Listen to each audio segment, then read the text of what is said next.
Welcome to 360 Tamil. இப்போ நம்ம வதந்தி செகண்ட் சீசனை தான் பார்த்துட்டு இருக்கோம். ஆல்ரெடி ஃபர்ஸ்ட் பார்ட்டை பார்த்துட்டு தான் இந்த வீடியோவை பார்க்கறதுக்காக வந்திருப்பீங்கன்னு நினைக்கிறேன். அப்படி பார்ட் 1 இன்னும் பார்க்கலனா கண்டிப்பா பார்ட் 1 பாருங்க. நான் லிங்க் கொடுக்குறேன், டிஸ்கிரிப்ஷன் இருக்கு பாத்தீங்களா, அதுல லிங்க் கொடுக்குறேன். கண்டிப்பா ஃபர்ஸ்ட் பார்ட்டை பார்த்துட்டு வாங்க, அப்பதான் உங்களுக்கு கதை கிளியரா புரியும்.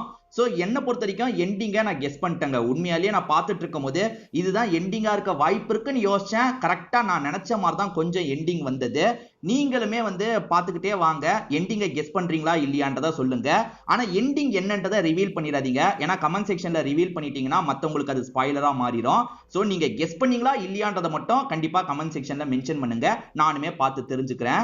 எக்ஸ்பிளனேஷனுக்குள்ள போறதுக்கு முன்னாடி இந்த வீடியோக்கு ஒரு லைக் போடுங்க. இந்த எக்ஸ்பிளனேஷன் பிடிச்சிருந்ததுன்னா ஐப்ன்ற ஆப்ஷனை கிளிக் பண்ணி சப்போர்ட் பண்ணுங்க. மேற்கொண்டு பேசி டைம் வேஸ்ட் பண்ணாம நம்ம நேரடியா எக்ஸ்பிளனேஷனுக்குள்ள போயிடலாம். மணியை பொறுத்த வரைக்கும் ஜெயில இருக்காரு பாத்தீங்களா. இப்போ ஒரு விஷயத்தை யோசிச்சு பாக்குறாரு.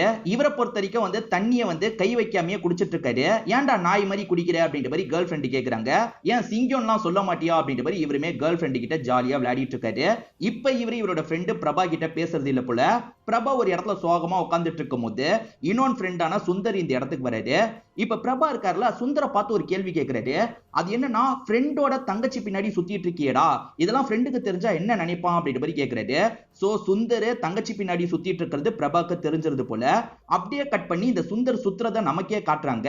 ஆக்சுவலா அந்த கீதான்ற பொண்ணை பொறுத்த வரைக்கும் பூர்ணின்ற ஒரு பெஸ்ட் ஃப்ரெண்ட் இருப்பா. ரெண்டு பேரும் நடந்து வந்துட்டு இருக்கும் போது இவன் ஃபாலோ பண்ணிக்கிட்டே வந்துட்டு இருக்கான். இவன் எதுக்காக என்ன ஃபாலோ பண்ணிக்கிட்டே இருக்கான்ற மாதிரி தங்கச்சி கிளம்புறாங்க. இப்ப பிரசன்ட்ல பூர்ணின்ற பொண்ணு இருக்கா பாத்தீங்களா, அப்பா கூட சேர்ந்த மாதிரி அந்த கீதாவோட அம்மாவை பாக்குறதுக்காக வந்திருக்கா. வாமான்ற மாதிரி இவங்களுமே உள்ள உட்கார வச்சு பேச ஆரம்பிக்கிறாங்க. ஆக்சுவலா கல்யாண வயசு வந்துருச்சுல, இந்த பொண்ணுக்கு அப்பா வரன் பார்த்திருக்காரு போல. பத்திரிக்கை தந்துட்டு போறதுக்காக தான் இந்த பூர்ணின்ற பொண்ணு வந்திருக்கா. பூர்ணியுமே கீதாவோட Dress மட்டும் ஞாபகார்த்தமா நான் எடுத்துக்குவான்ற மாதிரி கேக்குறா. என்னமா இப்படி கேக்குற, கண்டிப்பா எடுத்துக்குவான்ற மாதிரி அம்மா இருக்காங்கல்ல, வீட்டுக்குள்ள கூட்டு வந்துடுறாங்க. இந்த பொண்ணுமே ஒரு Dress ஞாபகார்த்தத்துக்காக எடுத்துட்டு இங்க இருந்து கிளம்புறா. இப்ப அப்படியே கட் பண்ணி நம்ம ஹீரோவை காட்டுறாங்க. ஹீரோவோட ஒய்ஃபுக்கு செக்அப் இருக்குல்ல, அந்த செக்அப்காக இவர் கூட்டு வந்திருக்காரு. குழந்தை ஆரோக்கியமா இருக்குன்ற மாதிரி டாக்டர் லேடி சொல்லிட்டு இருக்காங்க. இப்பதான் இவருக்கு எஸ்பி கிட்ட இருந்து கால் வருது. சந்தேக அடிப்படையில 3 பேரோட டிஎன்ஏ எடுத்தாங்கல்ல, அதாவது அந்த நிலாவோட அண்ணன் டிஎன்ஏ எடுத்திருப்பாங்க, சுந்தர் டிஎன்ஏ எடுத்திருப்பாங்க, அதே மாதிரி பிரபா டிஎன்ஏ எடுத்திருப்பாங்க. எதுவுமே மேட்ச் ஆகல அப்படின்ற விஷயத்தை தான் ஹீரோ கிட்ட சொல்றாங்க. இப்ப இவங்களுமே வீட்டுக்கு ஹஸ்பண்ட் கிட்ட பேசுறாங்க. ஹஸ்பண்ட் நம்ம சேர்ந்து டீ குடிச்சு எவ்வளவு நாள் ஆச்சு, சேர்ந்து டீ குடிக்கலான்ற மாதிரி சொல்றாரு. இவங்க ரெண்டு பேருக்குள்ள எப்பவுமே சண்டை வந்துட்டு இருக்கோம். ஆனா இப்ப கொஞ்சம் கொஞ்சம் இவங்க பேசிக்க ஆரம்பிக்கிறாங்க. ஹீரோவால தான் இது நடந்தது அப்படின்ற மாதிரி ரெண்டு பேருமே பேசிட்டு இருக்காங்க. அந்த டீ கொடுக்கிற பையன் கிட்ட வேற ஏதாவது வேலை பார்க்கலாம்ன்ற மாதிரி இந்த கான்ஸ்டபிள் சொன்னார்ல, யூடியூப் சேனல் ஆரம்பிச்சிடுறா, இப்ப நிறைய பேர் அதுல தான் வீடியோ போட்டுட்டு இருக்காங்க, எப்படிலாம் பண்ணணும்ன்றத நான் உனக்கு சொல்லி தரேன்ற மாதிரி சொல்லிட்டாரு. சரிண்ணே அப்படின்ற மாதிரி இந்த பையனுமே ஏத்துக்கிறான். இப்ப வேற ஒரு பகுதியில ஒருத்தர் டீ குடிக்கிறதுக்காக வராரு. அவர் டீ குடிக்கும் போது டாக் பக்கத்துல இருந்துகிட்டே இருக்கு. இவருமே பிஸ்கெட்டை தூக்கி போடுறாரு. அந்த பிஸ்கெட்டை எடுக்கிறதுக்காக போன டாக் இருக்கு பாத்தீங்களா, அங்க இருந்து ஒரு கையை எடுத்துட்டு வருது. அதை பாக்குற இவருமே ஷாக் ஆயிடுறாரு. உடனே போலீஸ்க்கு தகவலை கொடுக்கணும்ன்ற மாதிரி தகவல் எல்லாம் கொடுத்துட்டு இருக்காரு. இப்ப அந்த நிலாவோட அப்பா இருக்காருல, ஹீரோவை பார்த்து பேசுறதுக்காக வந்திருக்காரு. என் பையன் மேல கூட சந்தேகப்பட்டு நீங்க சாம்பிள் எல்லாம் எடுத்தீங்க, அது மேட்ச் ஆகலன்றது எனக்கு தெரிஞ்சிருச்சு சார். இதுக்கப்புறமா என் குடும்பத்தை கஷ்டப்படுத்தாதீங்க. ஏன்னா என்னோட பொண்ணை பத்தி ஒவ்வொருத்தரும் ஒவ்வொன்னு பேசிட்டு இருக்காங்க. தயவு செஞ்சு சீக்கிரமா இந்த கேஸை முடிங்க சார் அப்படின்ற மாதிரி கேட்கிறாரு. சரி ஓகே சார், நான் சீக்கிரமா முடிக்கிறேன், நீங்க கிளம்புங்க அப்படின்ற மாதிரி ஹீரோ இருக்காருல இந்த அப்பாவை அனுப்பி வைக்கிறாரு. ஆனா அப்பாக்கு எப்படி சாம்பிள் மேட்ச் ஆகலன்றது தெரிஞ்சது, உள்ள இருந்து யாராவது தகவல் கொடுக்குறாங்களா அப்படின்ற மாதிரி இவர் யோசிச்சுட்டு இருக்காரு. இந்த சமயத்துல ராமர் கூப்பிட்டு ஒரு விஷயத்த சொல்றாரு. இந்த கேஸை பத்தி நான் அப்பப்ப விவேக் கிட்ட சொன்னேன், அதாவது வதந்தி 1ல எஸ்ஜே சூர்யா கிட்ட சொன்னேன். எஸ்ஜே சூர்யா வேற ஒரு இடத்துலயும் இதே மாதிரி கேஸ் இருக்கு, அதை வேணா ரெஃபர் பண்ண சொல்லுன்ற மாதிரி சொன்னாரு. நம்ம வேணா அதை ரெஃபர் பண்ணலாமான்ற மாதிரி ராமர் கேட்கிறாரு. சரி அதையும் தான் பண்ணி பாத்திரலாமே அப்படின்ற மாதிரி மூசா யோசிக்கிறாரு. அதாவது நம்ம ஹீரோ யோசிக்கிறாரு. இப்ப ஹீரோவும் அந்த ஸ்டேஷனுக்கு விசாரிக்கிறாரு. அந்த ஸ்டேஷன்ல ஒரு பாடி கிடைச்சிருக்கு. கையை வெட்டப்பட்ட மாதிரி தான் அந்த பாடியும் கிடைச்சிருக்கு. சரி இந்த பாடி எப்படி கிடைச்சது, யாரு கொல்லப்பட்டாங்கன்னு விசாரிக்கும் போது ஒரு 35 வயசு 40 வயசு லேடி தான் கொல்லப்பட்டிருக்காங்க. கை வெட்டப்பட்ட நிலைமையில இருக்கு. கொஞ்ச நேரத்துக்கு முன்னாடி கை கிடைச்ச மாதிரி காமிச்சாங்கல்ல, இந்த கேஸா தான் இருக்கும். நம்ம ஹீரோ என்ன யோசிக்கிறாருன்னா, அந்த கொலையை பண்ணவன் தான் இந்த கொலையும் பண்ணிருப்பானா அப்படின்ற மாதிரி யோசிக்கிறாரு. ஏன்னா ரெண்டுமே பார்க்க ஒரே மாதிரி இருக்குல்ல. ஏன்னா தலையில அடிச்சுதான் அவங்க இறந்து போயிருப்பாங்க. அதே மாதிரிதான் இங்கேயும் தலையில அடிச்சு இறந்து போன மாதிரியே தோணுது. இதை பத்தி எல்லாம் தெரிஞ்சுக்கிட்ட இவர் இருக்காரு பாத்தீங்களா, எஸ்பி கிட்டயும் எஸ்பியோட ஹஸ்பண்ட் கிட்டயும் எக்ஸ்பிளைன் பண்ணிட்டு இருக்காரு. ஆனா இத வச்சு மட்டும் ரெண்டு கொலையும் ஒருத்தன் தான் பண்ணான்னு நம்ம எப்படி முடிவு எடுக்க முடியும்? அதுக்கு ஹீரோ என்ன சொல்றாருன்னா, இந்த ஸ்பாட்ல கில்லரோட டிஎன்ஏ கிடைச்சிருக்கும்ல, அத அந்த டிஎன்ஏ கூட மேட்ச் பண்ணி பார்க்கலாம்னு சொல்றாரு. ஆனா அதுல ஒரு சிக்கல் இருக்குன்ற மாதிரி இந்த ஹஸ்பண்ட் சொல்றாரு. அது என்னன்னா, அந்த கேஸ் கொஞ்சம் பேசப்படுற கேஸா இருந்தது, அதனால சாம்பிளை மேட்ச் பண்றதுக்கு நமக்கு வசதியா இருந்தது. ஆனா இந்த சாம்பிளை மேட்ச் பண்றதுக்கு பர்மிஷன் கிடைக்குமா தெரியல, லீகலா மூவ் பண்ணாதான் கிடைக்கும்ன்ற மாதிரிலாம் சொல்றாரு. சரி பாப்போன்ற மாதிரி எஸ்பியும் பேசி அனுப்பிடுறாங்க. இப்ப எஸ்பி நைட் நேரம் ஹஸ்பண்ட் கிட்ட பேசுறாங்க. நீங்க எப்படியாவது மூவ் பண்ணுங்க, அதாவது கோர்ட் ரீதியா இதை மூவ் பண்ணுங்க, கண்டிப்பா செக் பண்ணி பார்க்கணும் அப்படின்ற மாதிரி சொல்றாங்க. சரி ஓகேன்ற மாதிரி எஸ்பியோட ஹஸ்பண்டுமே இந்த இடத்துல ஏத்துக்கிறாரு. இப்ப ஹீரோவும் டீமோ சேர்ந்த மாதிரி அந்த கேஸ பத்தி விசாரிக்கிறாங்க. அதாவது 35 வயசுல ஒரு லேடி கொல்லப்பட்டிருக்காங்கல்ல, அவங்கள பத்தி விசாரிக்கும் போது அவங்க கள்ள தொடர்புல இருந்திருக்காங்கன்ற மாதிரி நிறைய பேருக்கு சந்தேகம் வருது. பைக்ல இந்த இடத்துக்கு எதுக்கு தனியா போனோம், அந்த இடத்துல தான் கொல்லப்பட்டிருக்காங்க, கள்ள காதலனை மீட் பண்றதுக்காக போகும்போது கொல்லப்பட்டிருக்காங்க அப்படின்ற மாதிரிலாம் நிறைய பேர் சொல்றாங்க. ஆனா கேஸ்ல ஒரு கிளாரிட்டி மட்டும் உங்களுக்கு கிடைக்க மாட்டேங்குது. இப்ப அந்த லாயர் இருக்காரு பாத்தீங்களா, ஜட்ஜி கிட்ட கேட்டு பர்மிஷன் வாங்கலாம்னு நினைக்கிறாரு. முதல்ல ஜட்ஜி இதெல்லாம் முடியாது அப்படின்ற மாதிரி மறுத்துட்டு இருக்காரு. ஆனா ஒரு ஸ்டேஜ்ல சரி சாம்பிளை நீங்க மேட்ச் பண்ணி பாத்துக்கோங்கன்ற மாதிரி பர்மிஷன் தந்துடுறாரு. சரி இந்த கொலகாரனும் அந்த கொலகாரனும் ஒன்னான்ற மாதிரி செக் பண்ணலான்ற மாதிரி இவங்க யோசிக்கிறாங்க. இப்ப இன்னொன்னு பக்கம் பிரசன்ட்ல நமக்கு பிரபாவை காட்டுறாங்க. பிரபா இன்னமும் மீரா கூட பழகிட்டு இருக்காரு போல. அதாவது மீராவை பத்தி தப்பா சொன்னாங்கல்ல, ஆனா மீரா அப்படிலாம் இல்ல போல. உன்னை பத்தி மணி அப்படி பேசிட்டான், அதனால தான் மணி கூட சண்டை போட்டேன், ஆனா மணி கூட பேசாம இருக்கிறது கஷ்டமா இருக்குன்ற மாதிரி புலம்புறாரு. அவர் தெரியாம அப்படி சொல்லியிருப்பாரு. நீ மணி கூட பேசாத நான் தடுத்தனா, நீ மணி கிட்ட முன்ன மாதிரி பேசி பழக கூட செய்யு, ஜெயில இருக்காருல போய் பாருன்ற மாதிரிலாம் இவங்க சொல்றாங்க. பேசாம பார்த்தா என்னன்ற மாதிரி இவர் யோசிக்கிறாரு. இப்ப ஜெயில இருக்க மணியை பாக்குறதுக்காக வந்துடுறாரு. மணி உன்கிட்ட ஒரே ஒரு கேள்வி மட்டும் கேட்கணும்ன்ற மாதிரி ஏதோ ஒரு கேள்வியை கேட்கிறாரு. இவர் மணி கிட்ட என்ன கேட்டாரு அப்படின்றத நமக்கு காட்ட மாட்டாங்க. அந்த கேஸ்ல ஒரு சாம்பிள் கிடைச்சது பாத்தீங்களா, அந்த சாம்பிள்ல இந்த ரெண்டு லேடிஸோட டெட் பாடி கூட கிடைச்ச சாம்பிள் கூட மேட்ச் பண்றதுக்கான விஷயம் தான் நடந்துட்டு இருக்கு. இந்த மேட்ச் பண்ணி ரிசல்ட் வரதுக்கு எப்படியோ 48 மணி நேரம் ஆகும்ன்ற மாதிரி டாக்டர் சொல்லிட்டாரு. சரி வெயிட் பண்ணி இவங்களுமே ரிசல்ட்டை தெரிஞ்சுக்கலாம் நினைக்கிறாங்க. இன்னொன்று பக்கம் எஸ்பி இருக்காங்கல்ல, எப்ப ரிசல்ட் வரும் எப்ப ரிசல்ட் வரும் அப்படின்ற மாதிரிலாம் வெயிட் பண்ணிட்டு இருக்காங்க. ஒரு ஸ்டேஜ்ல டாக்டர் இருக்காருல, கூப்பிட்டு ஹீரோ கிட்ட பேசுறாரு. ரொம்ப ஷாக்கான மாதிரி தான் டாக்டர் எதையோ சொல்லிட்டு இருக்காரு. இப்ப ஹீரோ இருக்காருல, உடனே எஸ்பி மேடம் கிட்ட இதை சொல்லணும் அப்படின்ற மாதிரி யோசிக்கிறாரு. இப்பதான் என்ன விஷயம்ன்றது தெரிய வருது. அது என்னன்னு பாத்தீங்கன்னா, சாம்பிள் மேட்ச் ஆயிருக்கு. மேட்ச் ஆயிருக்கா அப்படின்ற மாதிரி எஸ்பி மேடமும் ஷாக் ஆயிட்டு இருக்காங்க. ஆனா இதுல வேற ஒரு விஷயம் இருக்குன்ற மாதிரி டாக்டர் பேச ஆரம்பிக்கிறாரு. அந்த கிரைம் பண்ணவன் தான் இந்த கிரைமை பண்ணிருக்கான் மேடம், டிஎன்ஏ பக்காவா மேட்ச் ஆகுது. இதுல இன்னொன்னு ஷாக்கிங்கான விஷயம் என்னன்னா, இதுக்கு முன்னாடி ஒரு 4-5 கிரைம் இருக்கு, அந்த கிரைம் கூடயும் இந்த டிஎன்ஏ மேட்ச் ஆகுது மேடம். அதாவது 2 திருட்டு கேஸ் 2 கொலை கேஸ்ல இந்த டிஎன்ஏ மேட்ச் ஆகுது அப்படின்ற மாதிரி சொல்றாரு. சார் அப்ப நம்ம தேடிட்டு இருக்கிறது அப்படின்ற மாதிரி இவங்க சொல்ல வராங்க. நீங்க சொல்றது சரிதான் மேடம், நம்ம தேடிட்டு இருக்கவன் ஒரு சீரியல் கில்லரா இருக்க கூட வாய்ப்பு இருக்கு அப்படின்ற மாதிரி இந்த டாக்டர் சொல்றாரு. இப்ப நமக்கு ஒரு ஃபேக்டரியை காட்டுறாங்க. இங்க வேலை பார்த்துட்டு இருக்கும் போது ஒர்க்கர்ஸ்குள்ள சண்டை ஏற்படுது. ஒரு ஒர்க்கரை போட்டு அங்க இருக்க சூப்பர்வைசர் அடிக்கிறாரு போல. இதெல்லாம் கவனிச்சிட்டு இருக்க மேனேஜர் என்ன ஏதுன்னு கேட்கறதுக்காக வராரு. சூப்பர்வைசர் அந்த நார்த் இந்தியன் பையனை ரொம்ப வெறுக்கிறாரு போல. சார் எல்லாருமே 1 மணிக்கு சாப்பிட வருவாங்க, இவன் 12 மணிக்கே வந்துட்டான்ற மாதிரிலாம் கோவப்பட்டு இருக்காரு. ஆனா மேனேஜர் என்ன சொல்றாருன்னா, அவன் காலையில வேலைக்கு ரொம்ப சீக்கிரமா வந்துட்டான், அதனால தான் சாப்பிடுறதுக்காகவும் சீக்கிரமா வந்திருக்கான். மத்த எல்லாரையும் விட அவன் தான் நல்லா வேலை பார்க்கறான், நிறைய வேலையை சீக்கிரமா முடிச்சிடுறான். அவன் மேல தேவையில்லாம பழிய போட்டுட்டு இருக்காத, அவன் நார்த் இந்தியன் அப்படின்றது உன்னோட பிரச்சனை, அதனால தான் இந்த மாதிரி பண்ணிட்டு இருக்க. நான் அவனை வேலையை விட்டு தூக்க மாட்டேன், ஒன்ன தான் வேலையை விட்டு தூக்குவன்ற மாதிரி மேனேஜர் பேசுறாரு. அதனால சூப்பர்வைசரோட முகமே மாறிடுது. எல்லாருமே வேலையை முடிச்சுட்டு போற மாதிரி அந்த நார்த் இந்தியனும் வேலையை முடிச்சுட்டு கிளம்புறாரு. ஷேர் ஆட்டோல தான் போவாரு போல. அப்படி ஏறுறவரு ஒரு இடத்துல இடம் இருந்தோம், ஒரு பொண்ணுக்கு பக்கத்துல போய் உட்காரலாம் நினைக்கிறாரு. இங்கதான் இடம் இருக்குல்ல, இங்க உட்காருப்பான்னு உட்கார வைக்கிறாங்க. அப்படி உட்கார்ந்தவரு எதிர இருக்க அந்த பொண்ணையே குறுகுறுன்னு பார்த்துட்டு இருக்காரு. அந்த பொண்ணுமே என்ன இப்படி பாக்குறான்ற மாதிரிலாம் யோசிச்சுட்டு இருக்காங்க. இப்ப கேஸ் இன்னமும் காம்ப்ளிகேட் ஆயிருச்சுல, இத பத்தி எஸ்பியும் ஹீரோவும் சேர்ந்த மாதிரி ஐஜி கிட்ட பேசிட்டு இருக்காங்க. அதாவது நிறைய கிரைம்ல இந்த நபர் சம்பந்தப்பட்டிருக்கான் சார், அதனால அந்த கிரைம் எல்லாத்தையும் இன்னும் டீடைலா விசாரிச்சா அவனை புடிச்சிடலாம் அப்படின்ற மாதிரி சொல்லிட்டு இருக்காங்க. இதுல என்ன பிரச்சனைன்னு பாத்தீங்கன்னா, இந்த விஷயத்தை கண்டுபிடிக்கிறதுக்கு நிறைய ஆட்கள் தேவையில்ல, என்னால எக்ஸ்ட்ராவா டீம் எல்லாம் ஃபார்ம் பண்ணி தர முடியாதுன்ற மாதிரி ஐஜி சொல்றாரு. பரவாயில்ல நாங்களே பாத்துக்கிறோம் அப்படின்ற மாதிரி ஹீரோவும் இந்த எஸ்பியும் சொல்றாங்க. ஆனா எஸ்பி இருக்க டீமை வச்சு நீங்களே சமாளிச்சுப்பீங்களா, உங்களால முடியுமா அப்படின்ற மாதிரி ஹீரோ கிட்ட கேட்கும்போது, அதெல்லாம் நான் பாத்துக்கிறேன் மேடம் அப்படின்ற மாதிரி இவருமே சொல்றாரு.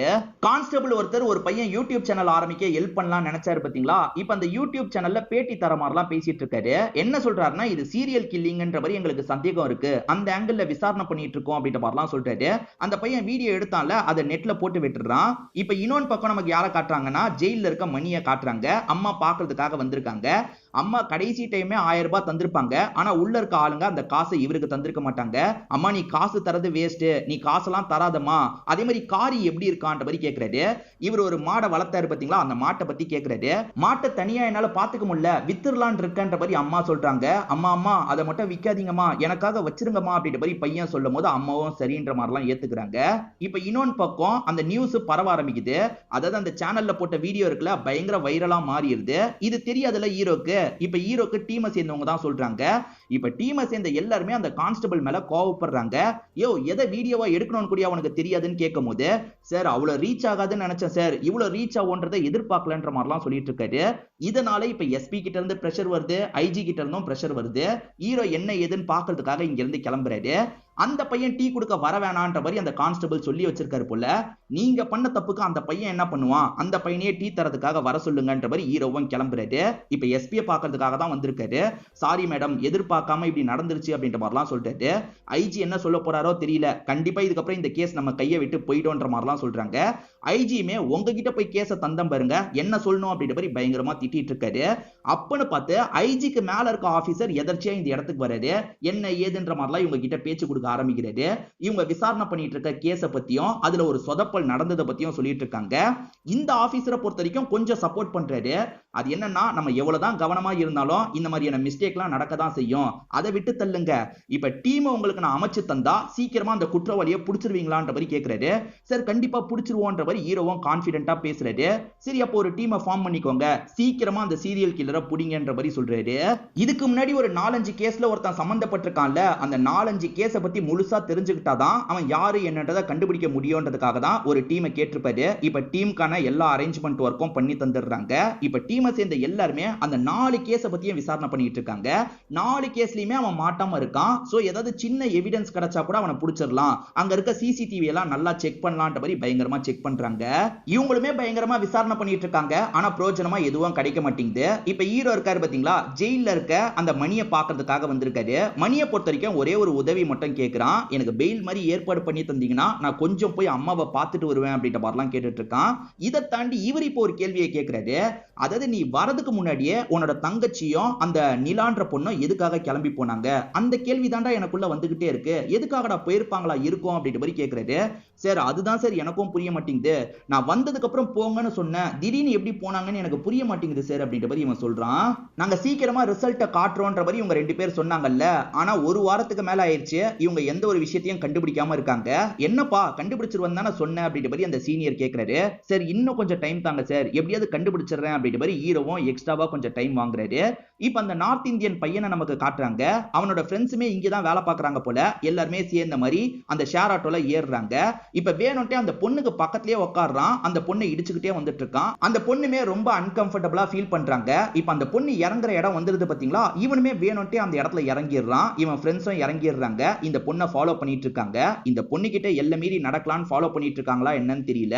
இப்படி இவனுங்க ஃபாலோ பண்ணிட்டு வந்துட்டு இருக்கும் போது சூப்பர்வைசர் கவனிக்கிறாரு. ஏற்கனவே சூப்பர்வைசருக்கும் இவனுக்கும் பிரச்சனை போச்சு பாத்தீங்களா, என்னடா பொண்ணுங்களை ஃபாலோ பண்றியான்ற மாதிரி ஒரு பார்வை பாக்குறாரு. இந்த சீனை அப்படியே நமக்கு கட் பண்ணிடுறாங்க.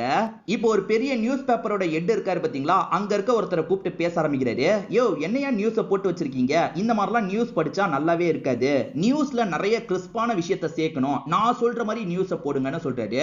அது என்னன்னா, போலீஸுங்க ஒரு சீரியல் கில்லரை தேடிட்டு இருக்காங்கல்ல, அந்த சீரியல் கில்லரை ஹீரோ மாதிரி ப்ரொஜெக்ட் பண்ணுங்க, போலீஸை கெட்டவங்க மாதிரி ப்ரொஜெக்ட் பண்ணுங்க, இதை தாண்டி இதுல வந்து அமானுஷ்யமான சில விஷயங்களை கொண்டு வாங்க, அப்பதான் படிக்கிறவங்களுக்கு சுவாரஸ்யமா இருக்கும், நம்ம சரியான விஷயத்தை சொல்லணும்ன்ற அவசியம் இல்ல, மக்களுக்கு பிடிச்ச விஷயத்த சொன்னா போதும்ன்ற மாதிரிலாம் சொல்லிட்டாரு. சோ நியூஸ் பேப்பர்ல போலீஸுங்களை டேமேஜ் பண்ற மாதிரி எழுதி இருக்காங்கல்ல, இத படிக்கிற ஹீரோ கடுப்பாவறாரு. எப்படிதான் இப்படி எழுத தோணுதோ தெரியலன்ற மாதிரி வைஃப் கிட்ட கோவப்பட்டு இருக்காரு. ஒரு டிஎன்ஏ வச்சு ஃபேஸ் எப்படி இருக்கும்ன்றத ஓரளவுக்கு கெஸ் பண்ணலாம் போல. அந்த மாதிரி கெஸ் பண்ணி ஒரு போட்டோ ரெடி ஆயிருக்கு. இந்த போட்டோல இருக்கவனை தான் நம்ம தேடிட்டு இருக்கோம் போல. இந்த போட்டோவை எல்லாருமே பார்த்து வச்சுக்கோங்கன்னு சொல்றாரு. டீமை சேர்ந்த எல்லாருமே சரின்ற மாதிரிலாம் ஏத்துக்கிறாங்க. இப்ப டீமை சேர்ந்த ஒரு பெரியவர் இருக்காரு பாத்தீங்களா, சார் இந்த கேஸ்ல ஏதோ ஒரு அமானுஷ்யம் இருக்குன்னு நான் சந்தேகப்படுறேன் சார், நம்ம வந்து மை போட்டு பார்த்தா என்னன்ற மாதிரி கேட்கிறாரு. காலையில நியூஸ் பேப்பரை படிச்சீங்களா, நியூஸ் பேப்பர்ல அப்படி சொன்னதுனால நீங்களும் அப்படி யோசிக்கிறீங்களா அப்படின்ற மாதிரி இவருமே அந்த ஆபீசர் மேல கோவப்படுறாரு. இதெல்லாம் எனக்கு நம்பிக்கை இல்லைன்னு சொல்றாரு. சொல்றாரு. அப்ப சிஸ்டத்துல வந்து சிசிடிவியை செக் பண்றவர் இருக்கார்ல சார், எனக்கு கூட அந்த ஆங்கிள் யோசிக்க தோணுது சார். அதுக்கு காரணம் ஃபுட்டேஜ்ல நான் பார்த்த விஷயம் தான், நீங்களுமே பாருங்கன்ற மாதிரி காட்டுறாரு. அதாவது ஒரு லேடி இருக்காங்கல்ல, சிசிடிவியை கிராஸ் பண்ணி போறாங்க. அப்படி போனவங்க திரும்பி வரணும்ல, திரும்பி வரவே இல்லை சார். இந்த வழியா தான் வரணும், ஆனா வரவே இல்லை சார். அதே சமயம் ஒரு உருவம் வேகமா போற மாதிரி பதிவே இருக்கு பாருங்கன்ற மாதிரி காட்டுறாரு. ஆனா ஹீரோ என்ன சொல்றாருன்னா இது கிளிட்ச் தான்ற மாதிரி சொல்றாரு. சில சமயம் இந்த மாதிரி எரர் வர கூட வாய்ப்பு இருக்கு அப்படின்ற மாதிரி ஹீரோ சொல்றாரு. இதை தாண்டி அந்த லேடியை பொறுத்த வரைக்கும் இந்த சைடு வழியா போயிருக்கலாம், அதனால தான் திரும்பி சிசிடிவில அவங்க பதிவாவுல போலன்ற மாதிரி சொல்றாரு. நீங்க நியூஸ் பேப்பர்ல அமானுஷ்யம்ன்ற விஷயத்தை படிச்சீங்கல்ல, அதனால தான் இந்த மாதிரி யோசிச்சுட்டு இருக்கீங்க. நமக்கு அமானுஷ்யம்லாம் தேவையில்லை, லாஜிக்கலா யோசிங்க அப்படின்ற மாதிரி ஆளுங்க கிட்ட சொல்லிட்டு இருக்காரு. இப்போ ஒட்டி இருக்க போட்டோவை பார்க்கலான்ற மாதிரி சிலர் அந்த போட்டோவை பார்க்கறதுக்காக வராங்க. அப்படி பார்த்துட்டு இருக்கவங்க இவனை பார்த்தா சவுத் இந்தியன் மாதிரியே தெரியல, நார்த் இந்தியன் மாதிரி தெரியறான்ற மாதிரி அவங்களுக்குள்ள பேசிட்டு இருக்காங்க. நமக்கு ஒரு நார்த் இந்தியனை காட்டுவாங்கல்ல, ஏறவரையா அவன் போட்டோ தான் இங்க ஒட்டப்பட்ட மாதிரி இருக்கு. அவன் தான் இதுக்கு பின்னாடி இருக்கானா என்னன்றது தெரியல. இப்போ ஒரு செங்கல் சூளையை காட்டுறாங்க. இந்த இடத்துல ஒரு பெண்ணோட டெட் பாடி கிடைக்குது போல, எரிஞ்ச நிலைமையில டெட் பாடி கிடைக்குது. என்ன ஏதுன்ற மாதிரி விசாரணை பண்றாங்க. எங்க இந்த மாதிரி கேஸ் பதிவானாலும் என்கிட்ட சொல்லுங்கன்னு ஹீரோ சொல்லியிருப்பாரு. இப்ப ஹீரோக்கு நிறைய வாய்ஸ் நோட்லாம் வருது. கேட்டுட்டு இருக்கும் போதே இவரோட பேரண்ட்ஸ் வந்துடுறாங்க. அம்மாவும் அப்பாவும் பாக்குறதுக்காக வந்திருக்காங்க போல. ஹஸ்பண்ட் அம்மா அப்பா கூட நம்மள அனுப்பி வச்சிருவாரு போலன்ற மாதிரி ஒய்ஃப் இந்த இடத்துல கோவப்பட்டு இருக்காங்க. ஆனா இவர் என்ன சொல்றாருன்னா, நான் உன்னை அனுப்பிலாம் வைக்கல, அம்மா இங்க இருந்து உன்னை கொஞ்சம் பாத்துப்பாங்க, அதுக்காக தான் வர வச்சிருக்கேன், கோவப்படாத அப்படின்ற மாதிரி ஒய்ஃபை சமாதானப்படுத்துறாரு. மேற்கொண்டு ஆடியோவை கேட்டுட்டு இருக்கும் போது வேற ஒரு ஊரை சேர்ந்த போலீஸ் இருக்காருல்ல சார், உடனே கிளம்பி இந்த இடத்துக்கு வாங்கன்ற மாதிரி கூப்பிடுறாரு. அவருக்கு ஏதோ கிடைச்சிருக்கு போல, அந்த இடத்துக்கு போகணும் அப்படின்ற மாதிரி இவர் வேக வேகமா கிளம்புறாரு. அங்க இருக்க செந்தில்ன்ற ஒரு ஆபீசரை பார்த்து பேச ஆரம்பிக்கிறாரு. சார், நீங்க ஒரு டிஎன்ஏவை சொன்னீங்கல்ல, அந்த டிஎன்ஏ தான் எங்களுக்கு கிடைச்சிருக்குன்ற மாதிரி சொல்லிட்டாரு. அப்ப கில்லரை நெருங்கிட்டோம் போலன்னு ஹீரோ சந்தோஷப்படும் போது, சார் எங்களுக்கு ஒரு டெட் பாடி கிடைச்சது, அந்த டெட் பாடி கூட தான் அந்த டிஎன்ஏ மேட்ச் ஆயிருக்கு சார் அப்படின்ற மாதிரி சொல்றாரு. எது டெட் பாடி கூட டிஎன்ஏ மேட்ச் ஆகுதா? அப்ப நாங்க தேடிட்டு இருக்க கில்லர் இறந்து போயிட்டானா, அவன் டெட் பாடியா கிடைச்சிருக்கானா அப்படின்ற மாதிரி ஹீரோ கேக்குறாரு. இல்ல சார், அதுலயும் ஒரு பிரச்சனை இருக்கு. நீங்க அவனை பொறுத்த வரைக்கும் ஒரு ஆணோட டிஎன்ஏன்ற மாதிரி தானே சொன்னீங்க, எங்களுக்கு கிடைச்சிருக்க பாடி ஒரு பெண்ணோட பாடி, ஆனா டிஎன்ஏ மட்டும் மேட்ச் ஆகுது, இது எப்படி சார் பாசிபிள் அப்படின்ற மாதிரி கேக்குறாரு. இது எப்படி பாசிபிள் அப்படின்ற மாதிரி ஹீரோவும் இந்த இடத்துல முடிச்சிட்டு இருக்காரு. இங்க ஒரு எபிசோட நமக்கு முடிக்கிறாங்க. மணியை பொறுத்த வரைக்கும் பெயில் வாங்கித்தாங்கன்னு கேட்டார்ல, ஹீரோவும் அந்த லாயர் மூலியமா பெயில வாங்கி தந்திருப்பாரு. இப்ப மணி வீட்டுல இருக்கும் போது பிரபாவும் பேசுறதுக்காக வந்துடுறாரு. ஆக்சுவலா சுந்தர் உன் தங்கச்சியை லவ் பண்ணா, அந்த விஷயம் உனக்கு தெரியும் தானே அப்படின்ற மாதிரி கேட்கறாரு. இதே கேள்வியை தான் ஜெயில பார்க்க வரும் போதும் கேட்டிருப்பாரு போல. ஏன்னா இந்த கொலையை சுந்தர் கூட பண்ணிருக்கலாம்ல அப்படின்ற மாதிரி பிரபா கேட்கறாரு. ஆனா மணி என்ன சொல்றாருன்னா, அந்த சமயம் சுந்தர் என் கூட தான் இருந்தான், அவன் பண்ணிருக்க வாய்ப்பு இல்லை அப்படின்ற மாதிரி சொல்றாரு. இப்படி மணி பேசிட்டு இருக்கிறது பிரபாக்கே லைட்டா சந்தேகத்தை வர வைக்குது. டே மணி, நீ என்கிட்ட எதையோ மறைக்கிற மாதிரியே எனக்கு தோணுது அப்படின்ற மாதிரி பிரபா இந்த இடத்தை விட்டு கிளம்ப ஆரம்பிக்கிறாரு. ஒரு பெண்ணோட உடம்புல ஆணோட டிஎன்ஏ கிடைச்சிருக்குல்ல, இது எப்படி சார் பாசிபிள் அப்படின்ற மாதிரி டாக்டர் கிட்ட கேட்கும்போது, அது எனக்கே புரிய மாட்டேங்குதுங்க, ஏதோ சின்னதா தப்பு நடந்திருக்கு போல, இன்னொன்னு வாட்டி டெஸ்ட் பண்ணி பார்க்கணும்ன்ற மாதிரிலாம் சொல்லிட்டாரு. எஸ்பி என்ன கேக்குறாங்கன்னா, ஒருவேளை டிரான்ஸ்ஜெண்டரா இருக்க வாய்ப்பு இருக்கான்ற மாதிரி கேக்குறாங்க. இல்ல மேடம், அப்படியே இருந்தாலும் அப்படிலாம் மேட்ச் ஆகாது மேடம், வேற ஏதோ எரர் நடந்திருக்கு மேடம், நான் என்ன ஏதுன்னு பாக்குறேன்ற மாதிரி இந்த டாக்டர் சொல்லிட்டாரு. அது என்னன்னா, கிடைச்ச லேடியோட சாம்பிள் வந்து மேலோட்ட எடுத்ததா இருக்கும், அதனால தான் அப்படி வந்திருக்கு போல, நான் டீடைலா எடுக்கிறேன்ற மாதிரி இவர் சொல்லிட்டாரு. இப்ப அந்த லேடியோட பாடியை பாக்குறதுக்காக வந்துடுறாரு. அதாவது செங்கல் சூளையில ஒரு லேடியோட பாடி கிடைச்சது பாத்தீங்களா, சாம்பிளை வந்து எலும்புல இருந்து எடுக்கலாம், உள்ள இருந்து எடுக்கலாம்ன்ற மாதிரி இவருமே உள்ள இருந்து முக்கியமான சாம்பிளை எடுத்துடுறாரு. இது மூலியமா செக் பண்ணி பார்க்கலாம், எரரா இருந்தா இதுல அது தெரிஞ்சிடும் அப்படின்ற மாதிரிலாம் சொல்லிட்டு இருக்காரு. இப்ப முடிஞ்ச அளவுக்கு சீக்கிரமா ரிசல்ட் வேணும்ன்ற மாதிரி இவருமே சொல்லிடுறாரு. சார், எப்படியும் எரர்ன்றது வந்துரும்ல சார் அப்படின்ற மாதிரி ஹீரோ கேக்குறாரு. எரர்னு வந்துட்டா பிரச்சனை கிடையாது, அப்படி இல்ல மேட்ச் ஆகுதுன்னு வந்துருச்சுன்னா எனக்கு தெரியாது, நான் கையை விரிச்சிருவேன், என்கிட்ட அந்த கேள்விக்கான பதிலே இல்லைன்னு சொல்றாரு. என்ன சார் நீங்களே இப்படி பேசுறீங்க, என் சைடுல ஏதாவது பிரச்சனைனா நான் சால்வ் பண்ணிடுவேன், இது உங்க சைடு பிரச்சனை சார், நீங்க தான் ஏதாவது சொல்லணும்னு போது டாக்டர் என்ன சொல்றாருன்னா, எங்க சைடு எரரா இருந்தா எரர்ன்றது தெளிவா வந்துரும், அதாவது மேட்ச் ஆகலன்ற மாதிரி வந்துரும், அதை மீறிய மேட்ச் ஆச்சுன்னா ஒரு ஆணோட டிஎன்ஏ எப்படி பெண் கூட மேட்ச் ஆச்சுன்ற கேள்விக்கு என்கிட்ட பதில் இல்ல, இயற்கைக்கு அப்பாற்பட்ட ஒன்னா தான் இருக்கும்ன்ற மாதிரி சொல்றாரு. என்ன டாக்டரே இப்படி சொல்லிட்டாரு அப்படின்ற மாதிரி ஹீரோவும் முகம் கழுவுறதுக்காக வந்துடுறாரு. என்ன நடந்திருக்க வாய்ப்பு இருக்கு, என்ன மிஸ்டேக் நடந்திருக்க வாய்ப்பு இருக்குன்ற மாதிரிலாம் யோசிச்சுட்டு இருக்காரு. இப்போ ஒரு ஸ்டேஜ்ல ரிசல்ட் வந்துருது, அது மேட்ச் ஆகுது. சோ மேட்ச் ஆக கூடாதுன்னு நினைச்சாங்கல்ல, மேட்ச் ஆயிருது. இருந்தாலும் ஹீரோ என்ன சொல்றாருன்னா, சார் எனக்கு என்ன நடந்திருக்கும்ன்றது தெரிஞ்சிருச்சு, என் கூட உடனே ஒரு இடத்துக்கு வாங்கன்ற மாதிரி இவரை கூட்டிட்டு கிளம்புறாரு. ஆக்சுவலா நார்த் இந்தியன் வேலை பாக்குற மாதிரி ஒரு இடத்த காமிச்சாங்கல்ல, அந்த இடத்துக்கு தான் கூட்டு வந்திருக்காரு. ப்ரொடக்ஷன் நடக்கிற இடத்த காட்டுங்கன்னும் போது சிசிடிவி ஆபரேட்டருமே காமிச்சிட்டு இருக்காரு. அப்பதான் அவங்க என்ன ரெடி பண்றாங்கன்னு தெரிய வருது. சாம்பிள் எல்லாம் கலெக்ட் பண்ணுவாங்கல்ல, அந்த ஒரு பாட்டில் தான் அவங்க ரெடி பண்ணிட்டு இருக்காங்க. அதாவது டியூபை தான் ரெடி பண்ணிட்டு இருக்காங்க. அந்த டியூபை ரெடி பண்றதுல ஒரு பிரச்சனை ஏற்பட்டிருக்கு அப்படின்றத இவர் கண்டுபிடிச்சிடுறாரு. ஆக்சுவலா டியூபை ரெடி பண்ணும்போது எப்பவுமே கிளவுஸை போட்டு தான் ரெடி பண்ணணும். அப்படி இல்லைன்னா வேர்வை கலந்துற வாய்ப்பு இருக்குல்ல. ஆனா நமக்கு காமிக்கிற நார்த் இந்தியன் என்ன பண்றான்னா, கிளவுஸை யூஸ் பண்ணாம அதெல்லாம் வச்சிட்டு இருக்கான். சோ அவனால தான் டிஎன்ஏ நிறைய டியூப்ல கலந்திருக்குன்றது தெரிய வருது. அவன் எந்த ஒரு தப்பும் பண்ணிருக்க மாட்டான். ஆனா அவன் பண்ண விஷயத்தினால தான் நிறைய டியூப்ல கலந்திருக்கும். அதனால தான் நிறைய கேஸ்ல அவன் வந்து சம்பந்தப்பட்டவன்ற மாதிரி ரிசல்ட் வந்திருக்கும். ஐயோ, இந்த மாதிரி ஒரு தப்பு நடந்துருச்சு. இது தெரியாம நம்ம வேற சீரியல் கில்லர் ஆங்கிள்லாம் சொல்லிட்டுமே. அப்ப இந்த ஆங்கிள்லாம் இல்லவே இல்லையான்ற மாதிரி இவங்களுமே புலம்புறாங்க. நம்மளை ஏமாத்துறதுக்காக தான் நார்த் இந்தியனா கொஞ்சம் கெட்டவன் மாதிரி காமிச்சிருப்பாங்க. பட் அவன் எந்த ஒரு கிரைமே நிஜத்துல பண்ணிருக்கவே மாட்டான். இப்ப முக்கியமான ஆபீசர்ஸ்லாம் மீடியாவை கூப்பிட்டு பேசிட்டு இருக்காங்க. சார் என்ன சார் இவ்வளவு கேர்லெஸ்ஸா ஒரு தப்பு பண்ணிருக்கீங்கன்னு கேட்கும் போது, இப்ப நாங்க அந்த தப்பை கண்டுபிடிச்சிட்டோம், டெக்னிக்கலா ஒரு தப்பு நடந்துருச்சு, ஃபியூச்சர்ல அது நடக்காது அப்படின்ற மாதிரி சீனியர் பேசிட்டு இருக்காரு. சரி ஓகே சார், சீரியல் கில்லர் ஆங்கிள கொண்டு வந்ததுனால தான் அந்த மணி தப்பு பண்ணலையோன்ற ஒரு கேள்வி வந்தது. அப்ப இப்ப மணி தானே சார் அந்த தப்பை பண்ணிருக்க வாய்ப்பு இருக்குன்ற மாதிரி கேக்குறாங்க. ஆமா, மணி தான் அந்த தப்பை பண்ணிருக்க வாய்ப்பு இருக்கு. அந்த ஆங்கிள் திரும்பி நாங்க கேஸ கொண்டு போவோம்ன்ற மாதிரி சீனியர் பேசிட்டு கிளம்புறாரு. சீனியர் இவங்களை ரொம்ப நம்புனார்ல, இப்படி பண்ணிட்டீங்களே அப்படின்ற மாதிரிலாம் திட்டிட்டு போறாரு. மணி கில்லர் இல்லையோன்னு நினைச்சுதான் பெயில் தந்திருப்பாங்க. இப்ப மணி திரும்பி உள்ள போற மாதிரி இருக்கும்ல, இத பத்தி சொல்றதுக்காக மணியை பாக்குறதுக்காக வராரு. மணி என்ன மன்னிச்சிடறா அப்படின்ற மாதிரி சொல்லிட்டாரு. சரி விடுங்க சார், திரும்பி போற நிலைமை வந்தாலும் பரவாயில்ல, நான் போறேன்ற மாதிரி மணியுமே ஏத்துக்கிறாரு. இப்ப கிளம்பலான்னு ஹீரோ நினைக்கும் போது மணியை பார்த்து பேசுறதுக்காக பிரபா வராரு. இவன் மணி கிட்ட பேசவே இல்லைன்னு தானே சொன்னா, இப்ப என்ன பேசுறதுக்காக வந்திருக்கான்ற மாதிரி லைட்டா சந்தேகமா பாக்குறாரு.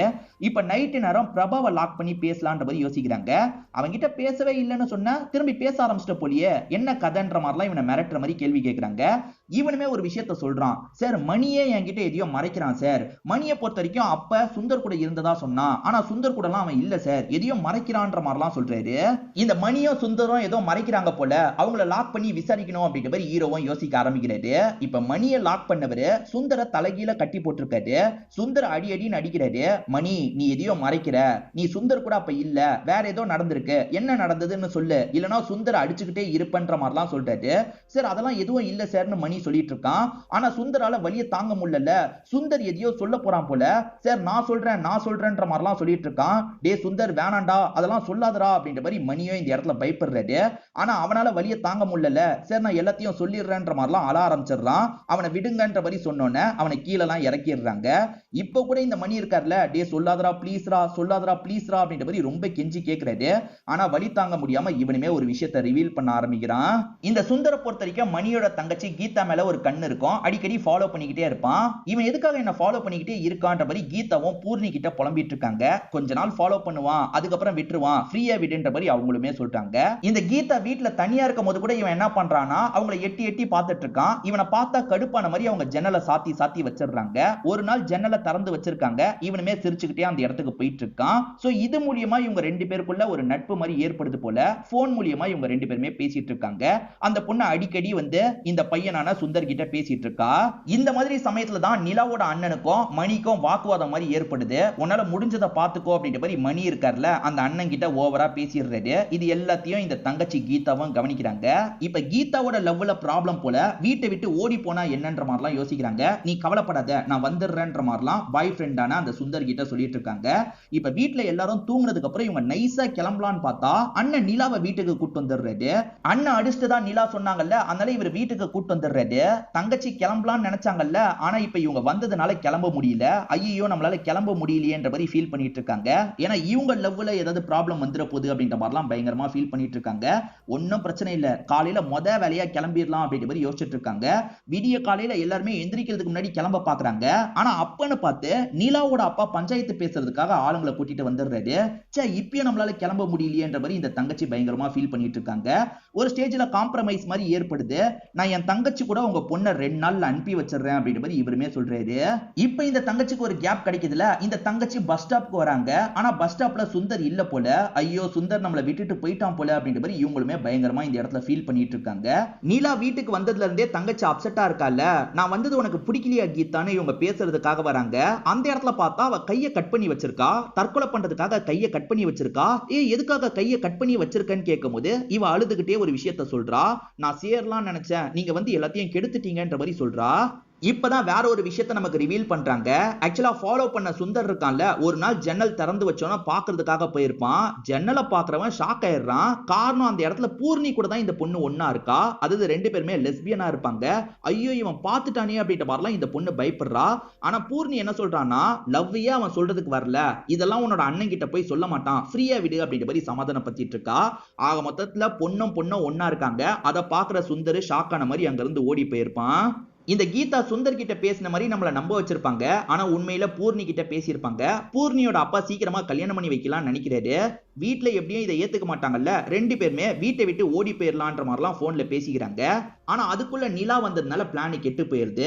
நீங்க வந்ததுனால தான் பிளான் கெட்டு போயிருச்சு அப்படின்ற மாதிரி இந்த பொண்ணுமே புலம்பிட்டு இருக்கா. அதனால தான் இந்த தப்பான முடிவை எடுத்துட்டா போல. ஒன்னும் பிரச்சனை இல்ல, எல்லாத்தையும் சரி பண்ணிடலாம் அப்படின்ற மாதிரி இவங்களுமே ஹாஸ்பிட்டலுக்கு கூட்டு போற வேலையெல்லாம் பாக்குறாங்க. இப்ப கொஞ்ச நேரத்துல வீட்டுக்கு வந்த மணி இருக்காரு பாத்தீங்களா, இந்த நிலா கூட சண்டை போடுறாரு. இப்படி சண்டை போட்டதை தான் அக்கம் பக்கத்துல இருக்கவங்க பாத்திருப்பாங்க. என்னன்னு சண்டை போடுறாருன்னா, உன்னோட அண்ணன் என்ன தெரியுமா சொல்றான், என் தங்கச்சி பொண்ணுங்க கூட ஒன்னா இருக்கவன்ற மாதிரி சொல்றான். அதுவும் நீ சொன்னதா சொல்றான். நீ அப்படி சொன்னியான்னு கேட்கும் போது ஆமா நான் சொன்னேன்னு சொல்றாங்க. எதுக்காக சொன்னேன்னு கோவப்படும் போது, ஏன்னா அதுதான் உண்மை, என் அண்ணன் கிட்ட நான் வேணும்ட்டே சொல்ல, இவளுக்கு கையில அடிபட்டது, நான் கூட்டு போலான்னு நினைக்கும் போது அண்ணனுக்கு தெரிஞ்சிருச்சு, அதனால தான் அண்ணன் கிட்ட சொன்னேன்னு சொல்றாங்க. ஆனா இவரை பொறுத்த வரைக்கும் தங்கச்சியை லெஸ்பியன் அப்படின்றது ஏத்துக்க மாட்டாரு. அப்ப தங்கச்சியே இந்த இடத்துக்கு வந்து ஆமாண்ணே நான் லெஸ்பியன், எனக்கு பூர்ணியை பிடிச்சிருக்குன்ற மாதிரிலாம் சொல்றாங்க. இதை கேட்கிறவர் பயங்கர ஷாக் ஆயிடுறாரு. ஐயோ இப்ப நிலாவோட அண்ணனுக்கு வேற தெரிஞ்சிருச்சு, அவர் யார்கிட்டயாவது சொல்லிட்டா என்ன ஆகுறதுன்னு யோசிக்கிறாரு. நான் எதுக்காக தெரியுமா அண்ணன் கிட்ட சொன்னேன், ஆக்சுவலா எமர்ஜென்சி சிச்சுவேஷன்ல பிரபாவியும் கூப்பிட முடியல, சுந்தர கூப்பிட வேணான்னு உன் தங்கச்சி சொன்னா, என் அண்ணன் கிட்ட ஹெல்ப் கேட்டேன், அண்ணன் கிட்ட சொல்லும் போது அண்ணன் ஓரளவுக்கு புரிஞ்சுக்கிட்டாரு, நான் லெஸ்பியன்ன்ற விஷயத்த சொல்ல என் அண்ணனா அதை புரிஞ்சுக்கிட்டாரு அப்படின்ற மாதிரிலாம் சொல்றாங்க. சரி விடு, இதுல நீ எந்த ஒரு தப்புமே பண்ணலன்ற மாதிரி இவருமே சமாதானப்படுத்திட்டு இருக்காரு. அதே மாதிரி தங்கச்சி கிட்டயும் பேசுறாரு. ஒன்னும் பிரச்சனை இல்ல, அம்மா சொன்னா ஷாக் ஆயிடுவாங்க, அம்மா கிட்ட நைஸா பேசி நான் சம்மதிக்க வைக்கிறேன், அதுக்கப்புறம் நீ விருப்பப்பட்ட வாழ்க்கையை உனக்கு அமைச்சு தரேன் அப்படின்ற மாதிரிலாம் தங்கச்சி கிட்ட சொல்றாரு. இப்ப 2 பிரச்சனை இருக்கு. நிலாவோட அண்ணனுக்கு இந்த விஷயம் தெரிஞ்சிருச்சு, அதே மாதிரி சுந்தருக்கு இந்த விஷயம் தெரிஞ்சிருச்சு. வெளியே சொல்லிட்டா பிரச்சனை இல்ல, வெளியே சொல்லாதீங்கன்னு கேட்கறதுக்காக இவர் சுந்தர பாக்குறதுக்காக வராரு. ஆனா சுந்தர் இவரை பார்த்தோன்னே வேகமா ஓடுறான். சுந்தர் எதுக்காக நம்மளை பார்த்து இவ்வளவு வேகமா ஓடிட்டு இருக்கான், என்ன ஏதுன்றத கண்டுபிடிக்கணும்ன்ற மாதிரி இவருமே துரத்திட்டு வந்து சுந்தர ஒரு இடத்துல புடிச்சிடுறாரு. ஏன்டா என்ன பார்த்து ஓடுறேன்னு கேட்கும் போது அவன் அந்த இடத்துல யாரையோ லாக் பண்ணி வச்சிருக்கான்னு தெரிய வருது. யார தெரியுமா லாக் பண்ணி வச்சிருக்கான், அந்த பூர்ணியை தான் லாக் பண்ணி வச்சிருக்கான். ஏன்னா பூர்ணியை சாவடிச்சிட்டா திரும்பி அவ கிடைச்சிருவாள்ல, அதுக்காக இந்த முடிவை எடுத்திருக்கான் போல. ஆனா இவரு சண்டை போட்டு பூர்ணியை காப்பாத்தி வீட்டுக்கு அனுப்பி வச்சிடுறாரு. இவ்வளவு நாள் நான் பேசாம இருந்ததுக்கு காரணம் என் தங்கச்சி லெஸ்பியன் அப்படின்றது வெளியே வந்துடக்கூடாது சார், என் அம்மாக்கு கூட தெரியாம பார்த்துட்டு இருக்கேன், தயவு செஞ்சு இது வெளியே வர மாதிரி பண்ணிடாதீங்க சார் அப்படின்ற மாதிரி கெஞ்சி கேட்டுட்டு இருக்காரு. இவங்களுமே எதுவுமே பேசாம வெளியே வந்துடுறாங்க. அப்ப இவ்வளவு நாள் இந்த விஷயத்தை இவன் மறைச்சு வச்சிருக்கானா, இவன் சாதாரண ஆள் இல்ல, இப்ப கூட இவன் சொல்றதெல்லாம் உண்மைன்னு நம்ம நம்ப முடியாதுன்னு பேசிட்டு இருக்காங்க. அப்ப ஹீரோ என்ன சொல்றாருன்னா, எனக்கு சந்தேகம் என்னன்னா எதுக்காக நிலாவோட அண்ணன் கூட இதை சொல்லல, அவன் சொல்லிருக்கலாம்ல, அவன் எதுக்காக சொல்லல அப்படின்ற மாதிரி யோசிக்கிறாரு. அவன் ஒருவேளை ஏதாவது தப்பு பண்ணிருப்பானா, ஆணவ கொலை பண்ணிருப்பானா அப்படின்ற மாதிரிலாம் யோசிக்கிறாரு. அந்த நிலாவோட அண்ணன் இப்ப வந்து ஒரு கோயில் திருவிழால இருக்கிறது தெரிய வருது. இப்ப கிளம்பலான்னு நினைக்கும் போது அவனை லாக் பண்ணிடுறாங்க. அவன் நடந்த விஷயத்த சொல்ல ஆரம்பிக்கிறான். அவனை பொறுத்த வரைக்கும் என்ன பண்றான்னா, மணி கிட்ட பேசுறதுக்காக வந்துடுறான். டேய் என் தங்கச்சியை நீ கரெக்ட் பண்ணியா இல்ல உன்னோட தங்கச்சி கரெக்ட் பண்ணாலா அப்படின்ற மாதிரி நக்கல் பண்ணிட்டு இருக்கான். தயவு செஞ்சு இந்த மாதிரி பேசாத, என் தங்கச்சியை பத்தி வெளியும் சொல்லாத அப்படின்ற மாதிரி சொல்லிட்டாரு. சொல்லுவேன், என்னடா செய்வேன்ற மாதிரி அவன் கேட்கிறான். இப்படி இவங்க 2 பேருக்குள்ளயும் சண்டை வருது. சீரிஸோட ஸ்டார்டிங் சீனே தண்ணி கிட்ட 2 பேர் சண்டை போட்ட மாதிரி காமிச்சாங்கல்ல, இவங்க 2 பேர் தான் சண்டை போட்டிருப்பாங்க. ஆனா மணி அடிக்க தான் செய்யறாரு, அவரை எதுவுமே பண்ண மாட்டாரு. ஒரு ஸ்டேஜ்ல கத்தி அந்த இடத்துல போட்டுட்டு கிளம்பிடுறாரு. அதாவது இந்த அண்ணனை எதுவுமே பண்ணாம அங்க இருந்து கிளம்பி போயிருப்பாரு. விசாரணை அப்ப அந்த தங்கச்சி லெஸ்பியன் அப்படின்றத எங்க கிட்ட எதுக்காக சொல்லன்னு கேட்கும் போது, சார் அந்த பொண்ணு இறந்து போயிட்டா, இறந்து போனதுக்கு அப்புறம் எதுக்காக விஷயத்தெல்லாம் சொல்லி அந்த பொண்ணுக்கு தேவையில்லாம அசிங்கத்தை உண்டு பண்ணுன்றதுக்காக நான் சொல்லாம விட்டுட்டேன் சார் அப்படின்ற மாதிரி சொல்றான். ஹீரோவோட ஒய்ஃப் பிரெக்னன்ட்டா இருந்தாங்கல்ல, அதுல ஏதோ ஒரு காம்ப்ளிகேஷன் ஏற்படுது போல. இப்ப இவரை வர சொல்றாங்க. இவருமே வேகமா அந்த இடத்துக்கு வராரு. இப்ப ஹீரோக்கு நல்லபடியா பெண் குழந்தை பிறந்துருது. அதே சமயம் இந்த இடத்துக்கு எஸ்பியும் ஹஸ்பண்டும் சேர்ந்த மாதிரி வாழ்த்துக்கள் சொல்றதுக்காக வராங்க. இப்பயுமே சரி, இவரை பொறுத்த வரைக்கும் மணி நல்லவன்ற மாதிரிலாம் யோசிச்சுட்டு இருக்காரு. தேவையில்லாம நீங்க அப்படி யோசிச்சுட்டு இருக்கீங்க, மணியே கூட பண்ணிருக்கலாம்ன்ற மாதிரி இவங்க சொல்றாங்க. இப்ப எஸ்பிக்கு வேற இடத்துல டிரான்ஸ்பர் மாதிரி கிடைச்சிருது. கொஞ்சம் சொதப்புனாங்கல்ல, அதனால டிரான்ஸ்பர் கிடைச்சிருது போல. போறதுக்கு முன்னாடி ஏதாவது ஒரு விதத்துல உங்களுக்கு ஹெல்ப் பண்ணலாம்னு நினைச்சேன். எனக்கு தெரிஞ்ச ஒரு பெரிய ஃபாரன்சிக் ஆபீசர் கிட்ட பேசினேன். அந்த 2 பொண்ணுங்க எப்படி கொல்லப்பட்டிருக்காங்க, எப்படி கையை கட் பண்ணப்பட்டிருக்குன்றத விசாரிக்கும் போது இந்த மாதிரி ஒரு அருவாளால அது நடந்திருக்குன்ற மாதிரி சொல்றாங்க. நீங்க அந்த ஆங்கிள் கொஞ்சம் விசாரிக்கணும்னா விசாரிச்சுக்கோங்கன்ற மாதிரி சொல்றாங்க. அது என்னன்னா, அண்ணனும் மணியும் ஒரு அருவாளால சண்டை போட்டாங்கல்ல, அந்த அருவாலை எடுத்து யாரோ கையை வெட்டி இருக்காங்கன்னு தெரியுது. யார் இந்த விஷயத்த பண்ணாங்க அப்படின்றது தெரிய மாட்டேங்குது. சந்தேகப்படுற எல்லார் வீட்லயும் போய் அந்த அருவாள் கிடைக்குதான்றத செக் பண்ணோன்ற மாதிரி யோசிக்கிறாங்க. சரி, சுந்தர் வீட்டுல செக் பண்ணிடலான்ற மாதிரி இப்ப சுந்தர் வீட்டுக்கு இவங்க வந்துடுறாங்க. சுந்தர் தாராளமா செக் பண்ணிக்கோங்கன்ற மாதிரி சொல்லிட்டாரு. இப்ப செக் பண்ணி பாக்குறாங்க, இவங்களுக்கு கிடைக்க மாட்டேங்குது. ஆனா சுந்தர் வீட்டுல இருக்க ஒரு ஃபேமிலி போட்டோவை பாக்குறாங்க. அதுல இவங்களுக்கு தெரிஞ்ச ஒரு நபர் இருக்காரு போல. இவர் உனக்கு என்ன வேணும்னு கேட்கும் போது, என் அம்மாவோட அண்ணன், எனக்கு மாமா முறை வேணும் அப்படின்ற மாதிரி இவன் சொல்றான். மாமா வர சொல்லுன்ற மாதிரி சொல்றாங்க. இப்ப மாமா வராரு. இப்ப மாமா பாக்குறதுக்காக வரும்போது போலீஸுங்க எல்லாம் உள்ள இருக்கிறது தெரியுது. அம்மா பையனை உட்கார வச்சிருக்காங்கன்னு தெரியுது. இந்த மாமா தப்பிக்கலாம் நினைக்கிறதுக்குள்ள போலீஸுங்க சுத்து போட்டுறாங்க. இந்த மாமா யாருன்னா, நமக்கு முருகான்னு ஒருத்தரை காமிச்சாங்கல்ல, அதாவது என்கிட்ட ட்ரக் எல்லாம் மணி வாங்குவான்னு ஒருத்தர் சொன்னார்ல, அவரா தான் இருப்பாரு. அவரை லாக் பண்ணிடுறாங்க. இப்ப போட்டு அடி அடின்னு அடிச்சிட்டு இருக்காங்க. நீங்களாம் சேர்ந்து ஏதோ பண்ணிருக்கீங்க, என்ன பண்ணீங்க சொல்லுங்க சொல்லுங்கன்ற மாதிரிலாம் ஹீரோ அடிச்சிட்டு இருக்காரு. ஒரு ஸ்டேஜ்ல இந்த அம்மா இருக்காங்கல்ல, நான் எல்லாத்தையும் சொல்லிடுறேன்ற மாதிரி சொல்ல ஆரம்பிக்கிறாங்க. ஆக்சுவலா சுந்தரோட 2 ஃப்ரெண்ட்ஸுங்களுக்கு கேர்ள் ஃப்ரெண்ட் இருக்காங்கல்ல, அவங்க சந்தோஷமா இருக்கிறத பாக்குற சுந்தருக்கு தனிமையா ஃபீல் ஆகுது. இதனால தான் அந்த தங்கச்சி எல்லாம் இவன் லவ் பண்ண ஆரம்பிச்சிருப்பான். இவன் எதுனாலும் அம்மா கிட்ட சொல்லிடுவான் போல, நான் அந்த பொண்ணை லவ் பண்றேன்ற மாதிரிலாம் அம்மா கிட்ட சொல்லிட்டு இருக்கான். இந்த மாதிரி சமயத்துல தான் அந்த பொண்ணு ஒரு லெஸ்பியன்னு தெரிய வருது இல்ல, இது தெரிஞ்சோன்னே இவன் உடஞ்சு போயிடுறான். அம்மா இந்த மாதிரிலாம் ஆயிடுச்சுமான்ற மாதிரி அம்மா கிட்ட புலம்பிட்டு இருக்கான். பையன் புலம்புறத பார்த்து அம்மாவும் பயப்படுறாங்க. ஐயோ, பையன் ஏதாவது தப்பான முடிவை எடுத்துருவானா அப்படின்ற மாதிரிலாம் யோசிக்கிறாங்க. பையனை காப்பாத்தணும்னா ஒரு முடிவை நம்ம எடுக்கணும்ன்ற மாதிரி ஒரு முடிவை எடுத்துறாங்க. இப்ப அம்மா என்ன பண்றாங்கன்னா, மணியோட அம்மா வீட்டுல இல்லாத சமயம் வீட்டுக்கு வந்துடுறாங்க. வந்தவங்க, தயவு செஞ்சு என் வீட்டுக்கு வாமா, அவன் சாவலான் இருக்கான், நீதாமா பேசி மனசை மாத்தணும் அப்படின்ற மாதிரிலாம் இந்த பொண்ணு கீதா கிட்ட கேக்குறாங்க. கீதா கிளம்பலான்னு நினைக்கும் போது நானும் கூட வரேன் நிலா சொல்றாங்க. ஆனா அவன் அண்ணன் வரட்டும் சொல்லிட்டு போலான்னு சொல்றாங்க. இல்ல இல்ல, அவங்க அர்ஜென்ட்னு சொல்றாங்க, அண்ணன் வரதுக்குள்ள நம்ம போயிட்டு வந்துடலாம்ன்ற மாதிரி இவ சொல்றா. சரி ஓகேன்ற மாதிரி ஒரு ஸ்டேஜ்ல இவங்களும் ஏத்துக்கிறாங்க. அந்த முருகா ஆட்டோ ஓட்டுற வேலை தான் பாக்குறாரு போல. அவர் ஆட்டோல ஏறின மாதிரி தான் இவங்க கிளம்புறாங்க. இப்ப அந்த இடத்துக்கு கூட்டு வந்தோன்னே சட்டுன்னு முருகாவும் இந்த லேடியும் சேர்ந்த மாதிரி இவங்க 2 பேரை கட்டி வச்சிடுறாங்க. இப்ப முருகா கிட்ட விஷத்தை தந்து இந்த பொண்ணுங்களை சாவடிச்சிருன்ற மாதிரி அம்மா கிளம்பி வீட்டுக்கு வராங்க. வீட்டுக்கு வரும்போது பையன் அழுதுட்டு இருக்கான். ஏன்டா அழுவுறன்னு கேட்கும் போது, அம்மா இந்த லவ்வை தடுக்கிறதுக்கு நான் பூர்ணியை தூக்கி வச்சேன், ஆனா மணி வந்து காப்பாத்திட்டான் அப்படின்ற மாதிரி சொல்றான். எது, பூர்ணியை நீ தூக்கி வச்சியா? அப்ப நம்ம தூக்குனது யாருன்ற மாதிரி இவங்க முடிக்கிறாங்க. ஆக்சுவலா அம்மா பையனோட லவ் சேரணும்னா அந்த இன்னொன்னு பொண்ணை தூக்கணும்னு நினைச்சிருப்பாங்க. இன்னொன்னு பொண்ணு தான் கீதா நினைச்சிருப்பாங்க. ஆக்சுவலா பூர்ணியை தூக்குறதுக்கு பதிலா இவங்க தெரியாதனமா கீதாவை தூக்கி விஷத்தையும் தர சொல்லியிருப்பாங்க. இது எதுவுமே பையனுக்கு தெரியாது. இப்ப அம்மா சொல்லும் போதுதான் பையனுக்கு தெரிய வருது. இத பத்தி ஆளுங்கெல்லாம் சேர்ந்து வெளியே வச்சு பேசிட்டு இருக்காங்க. இப்ப கூட ஒரு லாஜிக் இடிக்குது. அது என்னன்னா, கை வெட்டப்பட்ட மாதிரி இருந்தது இல்ல, கை எப்படி வெட்டப்பட்டிருக்கும், யாரு அருவாலை யூஸ் பண்ணுது, அந்த கேள்விக்கான பதில் நமக்கு கிடைக்கணும்ன்ற மாதிரி யோசிக்கிறாங்க. இந்த அம்மாக்கு தெரியாம இந்த மாமா ஏதோ பண்ணிருக்கான் போலன்னு யோசிக்கிறாங்க. டே முருகா, ஒழுங்கு மரியாதையா சொல்லுன்ற மாதிரி முருகாவை போட்டு அடி அடின்னு அடிக்கிறாங்க. சார் நான் சொல்லிடுறேன் சார், சார் நான் சொல்லிடுறேன் சார் அப்படின்ற மாதிரி இவனுமே ஒரு ஷாக்கிங்கான விஷயத்த சொல்றான்.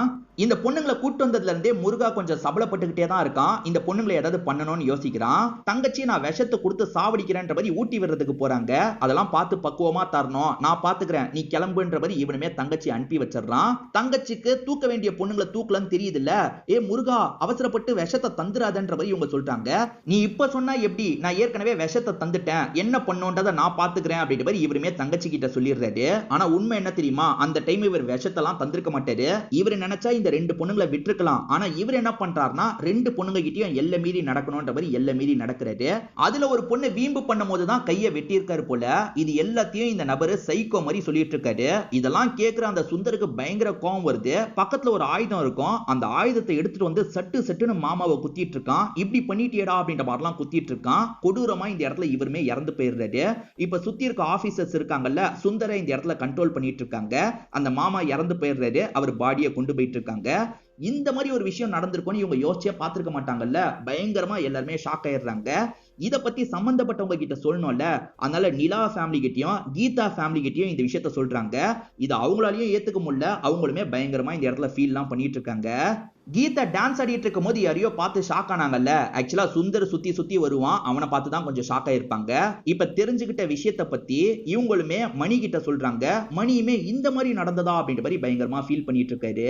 நம்ம ஹீரோக்கு இப்பதானே குழந்தை பிறந்தது. ஒய்ஃபுமே குழந்தைய ஹஸ்பண்ட் கையில தராங்க. ஆனா இந்த மாதிரி ஒரு உலகத்துல நீ வாழ போறியன்ற மாதிரி இவருமே பொண்ணை நினைச்சு கவலைப்படுறாரு. இதோடயே இந்த சீரிஸோட கதையை முடிச்சிடுறாங்க. கண்டிப்பா இந்த சீரிஸ்ல வந்த ட்விஸ்ட் அண்ட் டர்ன்ஸ்லாம் உங்களுக்கு பிடிச்சிருக்கும்னு நம்புறேன். இந்த வீடியோ உங்களுக்கு பிடிச்சிருந்ததுன்னா லைக் பண்ணுங்க, கமெண்ட் பண்ணுங்க, மறக்காம 360 தமிழ் சேனலை சப்ஸ்கிரைப் பண்ணுங்க. தொடர்ச்சியா இந்த மாதிரி வீடியோக்கள் வந்துகிட்டே தான் இருக்கும்.